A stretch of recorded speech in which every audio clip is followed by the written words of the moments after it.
ಮಂಗಳೂರಿನ ಬಂದರ್ ಧಕ್ಕೆಯಲ್ಲಿ ಆಂಧ್ರಪ್ರದೇಶ ಮೂಲದ ವೈಲಾ ಶೀನು ಎಂಬ ಮೀನುಗಾರನೊಬ್ಬನನ್ನ ಮೊಬೈಲ್ ಕಳ್ಳತನದ ಆರೋಪ ಹೊರಿಸಿ ಕೈಕಾಲುಗಳನ್ನು ಕಟ್ಟಿ ತಲೆ ಕೆಳಗಾಗಿ ತೂಗು ಹಾಕಿ ಹಲ್ಲೆ ನಡೆಸಿದ ಪ್ರಕರಣಕ್ಕೆ ಸಂಬಂಧಿಸಿ 6 ಮಂದಿ ಆರೋಪಿಗಳನ್ನು ಪೊಲೀಸರು ಬಂಧಿಸಿದ್ದಾರೆ. ಕೊಂಡೂರು ಪೋಲಯ್ಯ, ಔಲಾ ರಾಜಕುಮಾರ್, ಕಾಟನ್ಗಿರಿ ಮನೋಹರ್, ಓಟುಕೂರಿ ಜಾಲಯ್ಯ, ಕರಪಿಂಗಾರ ಹಾಗೂ ಪ್ರಳಯ ಕಾವೇರಿ ಗೋವಿಂದಯ್ಯ ಬಂಧಿತ ಆರೋಪಿಗಳಾಗಿದ್ದಾರೆ. ಇವರೆಲ್ಲರೂ ಆಂಧ್ರಪ್ರದೇಶದ ಮೂಲದವರು ಎಂದು ಪ್ರಕರಣ ದಾಖಲಿಸಿಕೊಂಡಿರುವ ಮಂಗಳೂರು ದಕ್ಷಿಣ ಠಾಣಾ ಪೊಲೀಸರು ತಿಳಿಸಿದ್ದಾರೆ.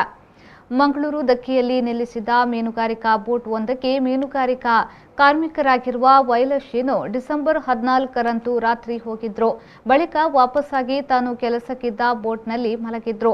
ಆದರೆ ಡಿಸೆಂಬರ್ 15ರಂದು ಬೆಳಿಗ್ಗೆ ತಮ್ಮ ಬೋಟ್ಗೆ ಬಂದು ತಮ್ಮ ಮೊಬೈಲ್ ಫೋನ್ಗಳನ್ನು ಕಳ್ಳತನ ಮಾಡಿದೆ ಎಂದು ಆರೋಪಿಸಿದ ಆರೋಪಿಗಳಾದ ಪೋಲಯ್ಯ, ರಾಜಕುಮಾರ್, ಮನೋಹರ್, ಜಾಲಯ್ಯ, ರವಿ ಹಾಗೂ ಗೋವಿಂದಯ್ಯ ಎಂಬುವರು ಶೀನುವನ್ನ ಅಪಹರಿಸಿ ತಾವು ಕೆಲಸ ಮಾಡುವ ಬೋಟಿಗೆ ಕೊಂಡೊಯ್ದಿದ್ದಾರೆ.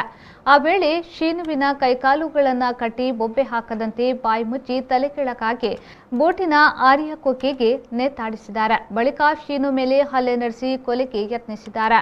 ಈ ವೇಳೆ ಸಾರ್ವಜನಿಕರು ಶೀನುವನ್ನ ರಕ್ಷಿಸಿದ್ದಾರೆ ಎಂದು ಪೊಲೀಸರು ತಿಳಿಸಿದ್ದಾರೆ. ಈ ದುಷ್ಕೃತ್ಯದ ವಿಡಿಯೋ ವೈರಲ್ ಆಗುತ್ತಿದ್ದಂತೆ ಕಾರ್ಯಪ್ರವೃತ್ತರಾದ ಮಂಗಳೂರು ದಕ್ಷಿಣ ಪೊಲೀಸರು ಆರೋಪಿಗಳ ವಿರುದ್ಧ ಡಿಸೆಂಬರ್ 21ರಂದು ಪ್ರಕರಣವನ್ನು ದಾಖಲಿಸಿಕೊಂಡಿದ್ರು. ಡಿಸೆಂಬರ್ 22ರ ಸಂಜೆ ಆರೋಪಿಗಳನ್ನು ಬಂಧಿಸುವಲ್ಲಿ ಯಶಸ್ವಿಯಾಗಿದ್ದಾರೆ.